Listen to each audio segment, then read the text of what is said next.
Hey everybody, it's Anita with Better Love Movement. It has been a while since I've been able to sit down and make videos for you guys, so I am excited about this. Unfortunately, I'm not happy about the reason why I am making this video. I have been just seeing the landscape out here, the dating and relationship landscape out here, and what's been going on with the music, some of the Facebook groups that are run by other coaches or other influencers when it comes to dating and relationships. I like to be involved in these groups so I can kind of keep my finger on the pulse of what's going on and what's happening out here with love and dating and relationships. Some of the YouTube channels that I watch, and it has been rough. It has been hard watching people, my ladies, my sweet feminine ladies, what you all are going through. Like, it's hard. It's really, really hard for me to be in some of these Facebook groups and listening to some of these stories that women tell. Oh my gosh, my heart goes out to people.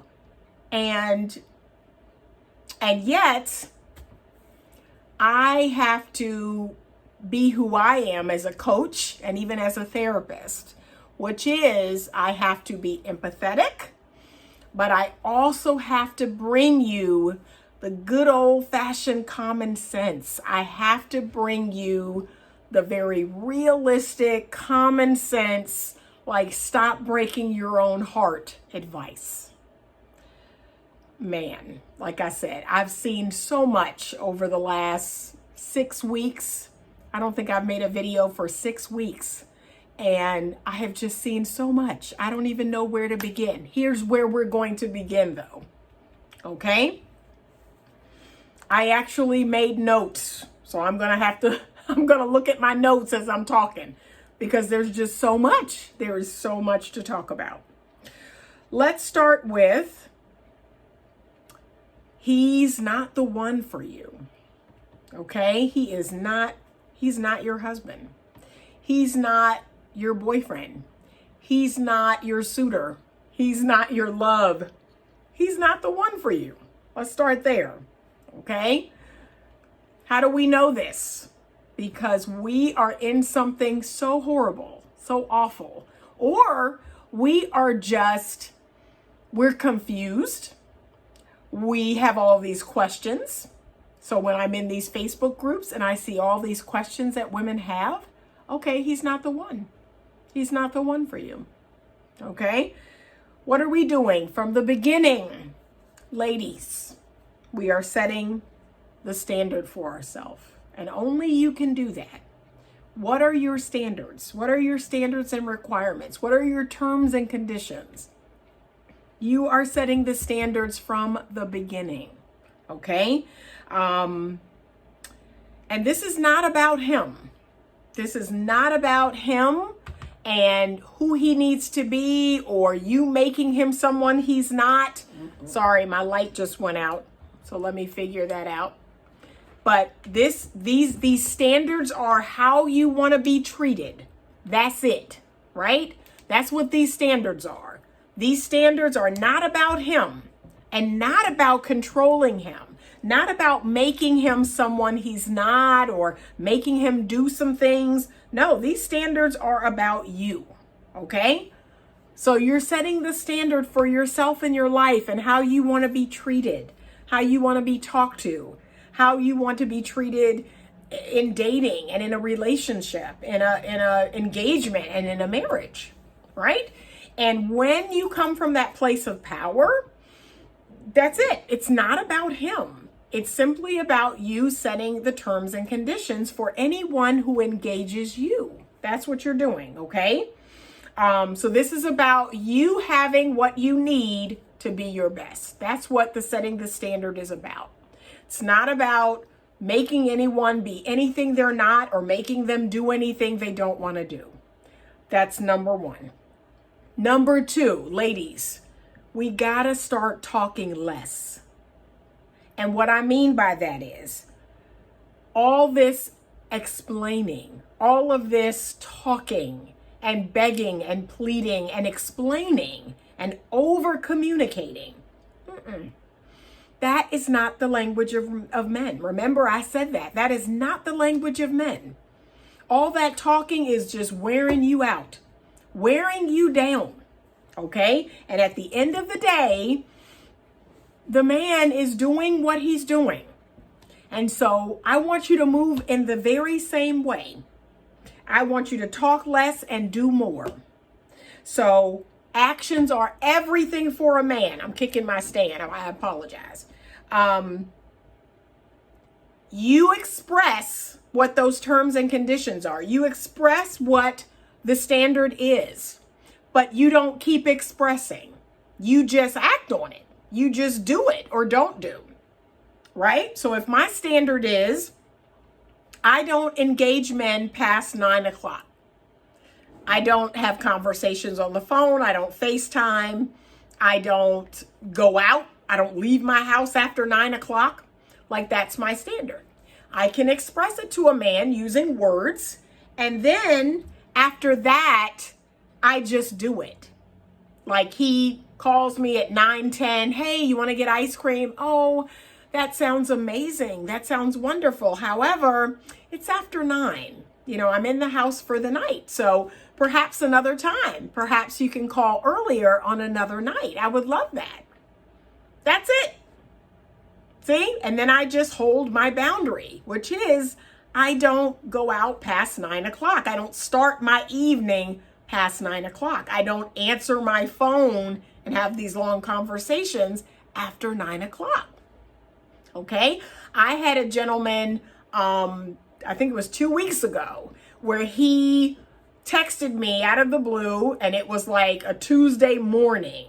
And he said, hey, how are you? I'm doing great. How are you? Fine. You know what? I was thinking about, your cooking, and I just thought to myself, wow, it would be amazing if I could drive. He lives an hour away from me. If I could drive to your house tonight and have some of your cooking. And so one of my standards is I don't take last minute visits or dates. Like, no, you can't call me that morning or text me that morning and expect to see me that evening. My life doesn't work that way. I have a very busy schedule, and I have things going on in my life. And so I am not able to shift my life around in one day, less than a day, to entertain you. That just doesn't happen. And so I say, oh, well, unfortunately, that is a little too last minute for me. And this was a Tuesday. Oh, well, perhaps we can plan something for Saturday or Sunday. Sunday brunch would be great. And guess what? I didn't hear anything back, and that was perfectly okay. Because again, setting standards is not about controlling another person. It's not about making anyone do anything. It's simply letting people know what works for us and what doesn't. That's it. But I act on that. I don't do a whole lot of talking. And what women are famous for is all of that talking and explaining and over communicating. When once you have set the standard, that's it. There's nothing else to talk about, right? So talk less, do more, okay? Follow through, okay? Follow through on what you said one time. And the standard that you have set for yourself. That is so, so important. Okay? So either you're going to do or don't do what you need to get your point across. That's it. There are no tears. There's no talking, pleading, begging. There's no whole lot of words. I really encourage women to speak succinctly, very direct and to the point. There's not a whole lot of words there. Okay? You have 3 courses of action, ladies. And really in my world, there's only 2, but you have 3 courses of action when it comes to dealing with a man's behaviors. 3 things you can do in response. You may accept, you may reject, or you may tolerate. I strongly discourage you from tolerating that last one, because what often ends up happening is you grow resentful. I really want you all to live in the land of accept or reject. Can I accept this behavior, or do I need to reject this behavior? I am very rarely going to tolerate. Very rarely. That is very rarely going to happen. But those are the only 3 responses you have, okay? So you need to decide if you're going to accept the behavior or reject the behavior, okay? Remember, if the behavior does not line up with your standard, you're going to reject it. That's it. I mean, there's nothing else to think about, okay? There is a wonderful saying by Tony Gaskins. I wrote it down because I was like, man, that's profound. That's profound. And it is all about changing. Like, what creates change in a man, okay? So you can't change a man. I want you to really live and breathe that. You cannot change a man unless he wants to change. He has to want to change a behavior. He has to want to change something about himself that's unacceptable. He has to want to change. You can't change him. But one of the ways that I've seen a woman contribute to a man wanting to change is leaving. That is your power. You have the power to leave. You have the power to reject the behavior and to say, this doesn't work for me. So here's Tony Gaskins' quote, which I thought was amazing. He says, most men are not ready to sit down and listen until you're ready to stand up and leave. I have always been frustrated by that. In my whole entire life, I have experienced that over and over and over. And I don't get it. I don't get it. I don't understand why it takes you leaving. And I mean, you're gone. You're done. There is no going back. I don't understand why it takes that for a man to wake up. I don't know why it takes that for a man to change and to grow and to figure out, wow, this is not okay. Or to figure out, wow, I love this woman. I actually want to be with her. And by then it's too late. I just don't get it.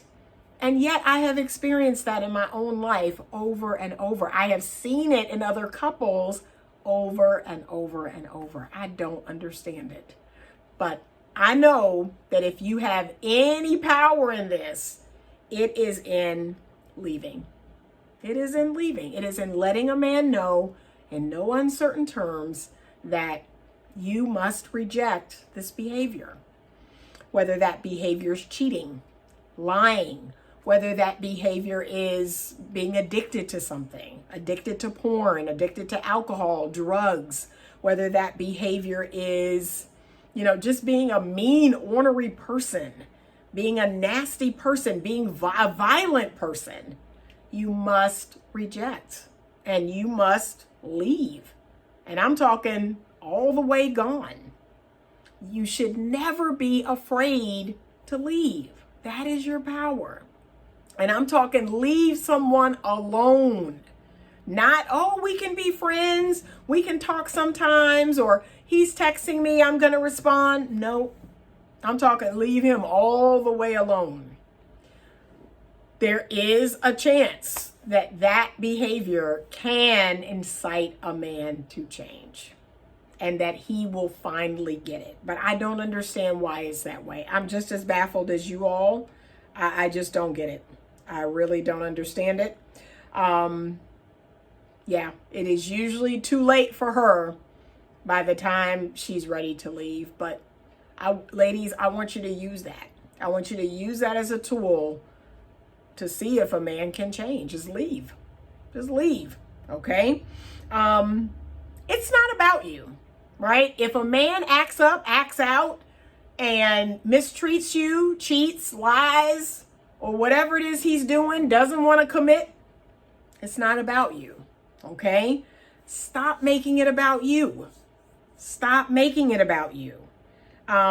Stop making it about you not being good enough, not being thin enough, not being sexy enough, not being whatever enough. At the end of the day, that man is doing him. He's doing what he does. He is acting out of his own trauma, his own hurt, his own indecisiveness, and not knowing what he wants. It isn't about you. And here's the thing, ladies, to all my ladies who are out there who follow me, and you're on the path to healing, you're on the path to, being more feminine, falling back into your feminine energy. Like you're on the path to doing that work. That's it. That's all that I require. I want you to believe that it is not about you. Lastly, I want you to set appropriate time limits on progress. I get a lot of women asking me, I've been dating a guy for 2 months, 4 months, 8 months, 9 months, 12 months, 2 years, 5 years. It don't take all that. You must set appropriate time limits on progress. One of the things I know about human beings is we just want to know that there's progress. Sometimes for us, it's not even about reaching the set goal. We just want to know that we're getting somewhere. We want to know that we're progressing. And when relationships are not progressing, yes, it's hard to stay in them. It's hard to stay in this ambivalent state. Okay? So Jim Rohn, he has a quote that, let me see if I can find it. It's a really great quote where he talks about you have got to have progress. Okay, so he says, make measurable progress in reasonable time. This is what that looks like. That looks like if you're in school, right? If you are in kindergarten, you want to believe that after a year of your child being in kindergarten, that they're ready to go to the first grade. Our lives are measured in time and progress, right? Most people are not going to take on a task and do it forever without progressing, without graduating to the next possible step. That's how we're made. And so grade school, pregnancy is like this, getting promotions at work. I mean, this is everywhere you look. A woman is willing to endure 9 months of pregnancy, knowing that every month that goes by, her baby is growing and getting bigger and is able to, at 32 weeks, 40 weeks, is able to live outside of the womb. But she knows as each week goes by, she's getting closer and closer to her goal of delivery. Most women would not sign up to be pregnant indefinitely. It is not a comfortable state. And so the same goes for relationships. No one wants to sign up for an ambiguous relationship that is not progressing, especially if you have relationship goals like getting engaged, moving in together, getting married, having a family, right? You have goals. And so no one wants to be in a relationship with someone that isn't progressing, isn't going anywhere. Okay, so you need to think about what that looks like to you, right? You need to be striving for, so this is what I tell folks, if you are in an exclusive and committed relationship, I say in the first 6 months, you should be striving for 70% of that time makes you feel good. 70% of the time you're happy, you feel good, you feel content. This is good. This is positive, right? And the ultimate goal is 85%. We're trying to get to 85%. The reason why 70 is so low is because this is new. We're going to have our awkward moments. We're going to have times where we're trying to get to know each other. I don't know you. And so I'm not going to assume that most of our exchanges will be all peaches and cream, because we're going to have like maybe the first 3 months, the honeymoon period. But after that, we're going to have periods of time where we're not going to be feeling great because we're still getting to know each other. And as a matter of fact, Dr. John Gray says after the honeymoon period, or the initial period, we're going to go through a period of we're not sure. We're actually going to go through a period with our partner that we've chosen that we're not sure if they're the right fit for us. And that's not going to feel good. It's going to feel not great. It's going to feel weird. So 70% is what I say. Anywhere between 6 months to a first year, you should be feeling good 70% of the time. Once you get past that first year, once you know each other, once you're figuring out, okay, where is this going? What are we going to be to each other? What is our ultimate goal for each other? What's our intention? We're shooting for 85%. 85% of the time, we should feel good in our relationship. We should feel content. We should feel happy. And then 15% is when life sucks, right? Life sucks. We got the pandemic going on. Someone's lost their job. Someone's sick. Someone's died. Bad stuff has happened. But that's not most of the time. Most of the time, we should feel good in our relationship. And so, ladies, if you are not feeling good 85% of the time and you've been with a man for more than a year, it's time to reassess. It's really time to reassess if this is the relationship for you long term. You're assessing for marriage or long-term commitment. Is this the relationship for you? And that's if you are a grown adult, 25 and over, and your prefrontal cortex has matured. Yes, you are capable of making executive decisions. And you need to assess if this is the relationship for you. But remember, it takes about a year to know a person. We're not moving in before a year. We're not accepting a man's ring before a year. We're not making any serious decisions. We're not going into business with a man sooner, than a year. We're not doing any of that. We're not getting pregnant. You don't know each other. You don't know him. Please use birth control. Please keep your legs closed. Let's take it a step further. You don't know him. And the last thing you want to do is get pregnant by a man that you've known for 3 months or 6 months. You don't know him. Do your due diligence. A lot of what I'm seeing in these groups and online and in my DMs is people breaking their own heart. And yes, I know we're social creatures. Yes, I know we want love. I know we want connection. But please don't be the reason why this thing blows up in your face. Do your due diligence. Do the work necessary so you can make the best possible choice that you can make. Okay? Lastly, this is the lastly. I was trying to get to the lastly and now I'm there. Ladies, we are not engaging with men unless it benefits us. What do I mean by that? That is not about financial.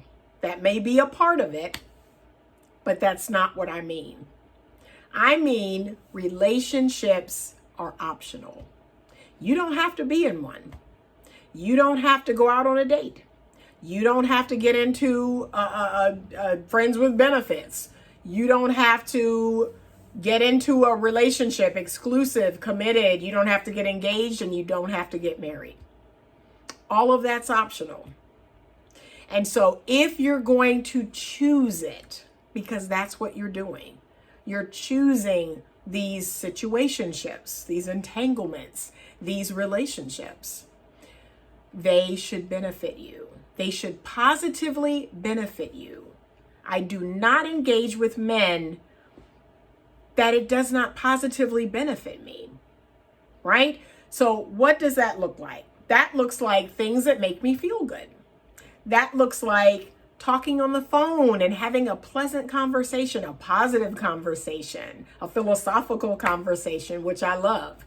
That means spending time with a person, doing something that makes me feel good. That's fun. That means being engaged with a man or engaged by a man that's funny, that makes me laugh, that makes me think, right? That means just spending time together that makes me feel good, right? And whatever that looks like, whether it's a small gift, whether it's something helpful, something that can actually help me in my life, an idea, a thought, okay? Whether that's a man who brings flowers, whether that's a man who loves to provide and protect, however he does that, a man who adds value to my life, to me being here, who helps me to be better. If a man is not doing that, do not engage with him. Do not date him. Do not sleep with him. Do not call him. Do not text him. Do not choose to be with him, because that's what you're doing. Every time you are engaging or choosing to engage with a man who is not positive, who is negative, who is not, pursuing you, who is not taking you out on dates, who is not calling you and texting you and FaceTiming you, who is not pleasant, who is not speaking to you respectfully, who is not honoring you and your choices and your decisions. You're choosing that. You're choosing to engage in something that's hurting you. You're choosing to break your own heart. Stop choosing that.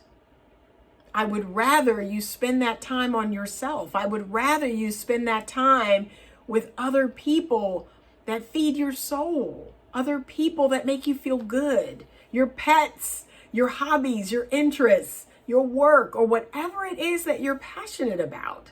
It's okay.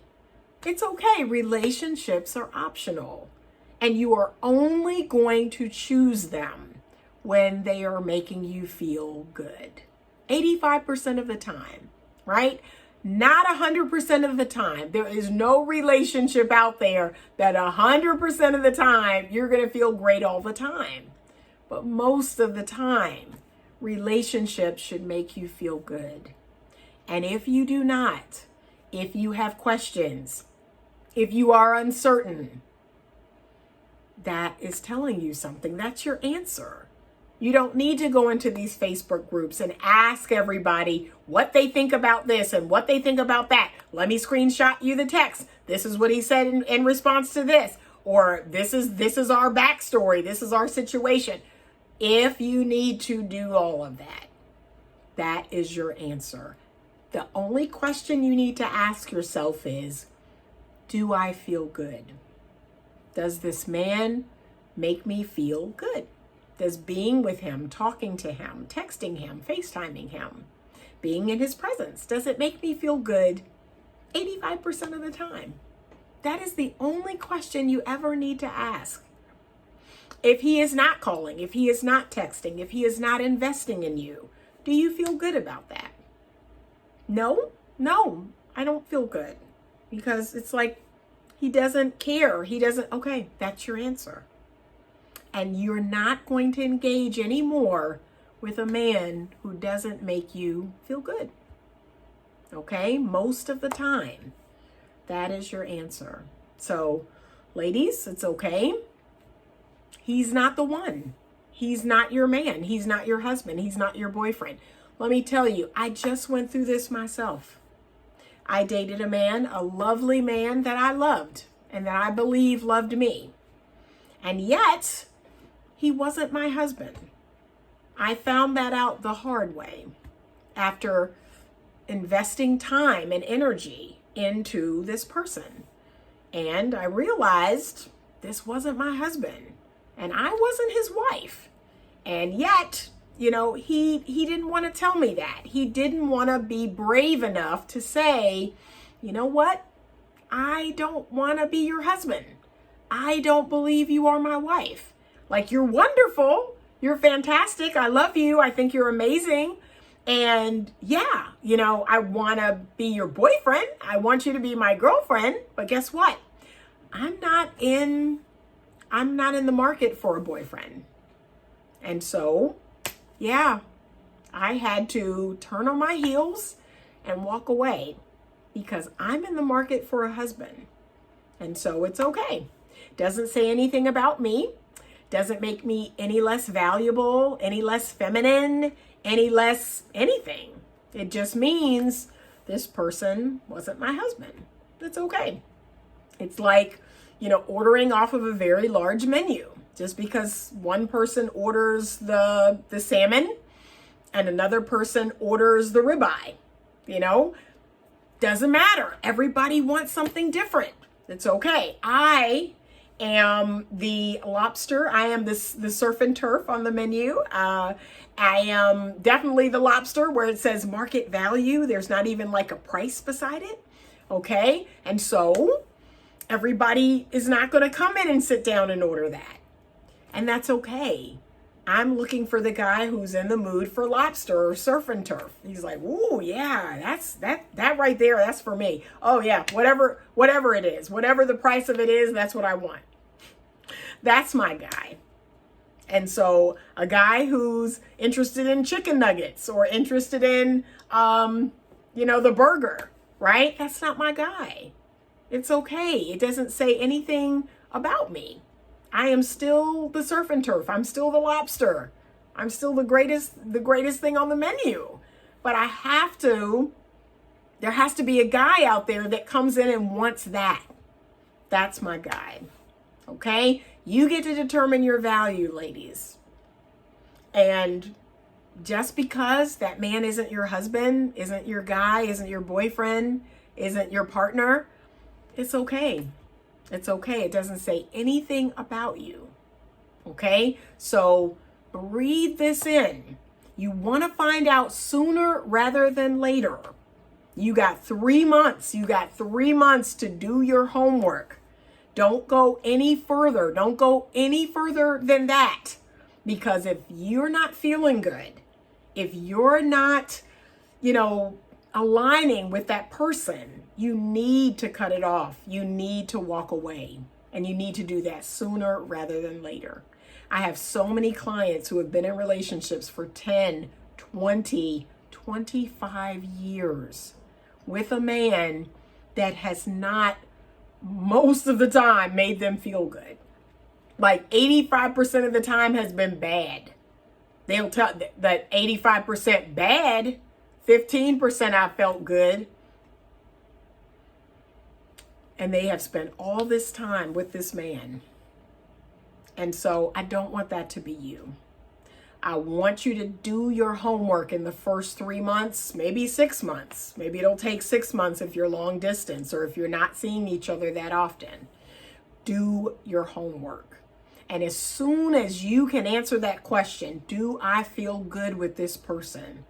Most of the time, 70 to 85% of the time, if the answer is no, that's your answer. And I want you to turn on your heels and walk away. I need you, ladies. I need your walk away game to get stronger. That is the key. That is the key to bringing out a man's masculine. We must remain in our feminine and we must turn on our heels and walk away. We must do it with dignity. We must do it sweetly and very directly and assertively, but very kind, very in a feminine way. We don't need to scream or yell or curse. We just walk away. And I want you to believe that it does not take, you yelling and arguing and slicing tires and keying cars. The greatest thing, the greatest power you have to hurt a man is your absence. Like, I want you to believe that. That's going to hurt him more than anything. If that man loves you, if that man cares about you, you turning on your heels and leaving, that's how you hurt a man. That's how you break him down, is you say, nope, I must reject this behavior. And I believe you're better than this. I believe you're a good man. And yet these behaviors I cannot accept. I just cannot accept. So I had to share that with you all today. That has been on my heart, and this video is longer than normal. I've had a long day in the office and just had this on my heart to share with you ladies. So please like this video. If you're watching this video on YouTube, please do me the biggest favor ever and like the video, subscribe to the channel, hit that bell icon so that you can be updated when new videos come out. I'm going to start posting videos again. I have had to take a break because of everything that was going on and then the vacation that I took, but now I am back, I am energized, and I am ready to pour into everyone. Let me know in the comments what you think, and I will see you in the next video.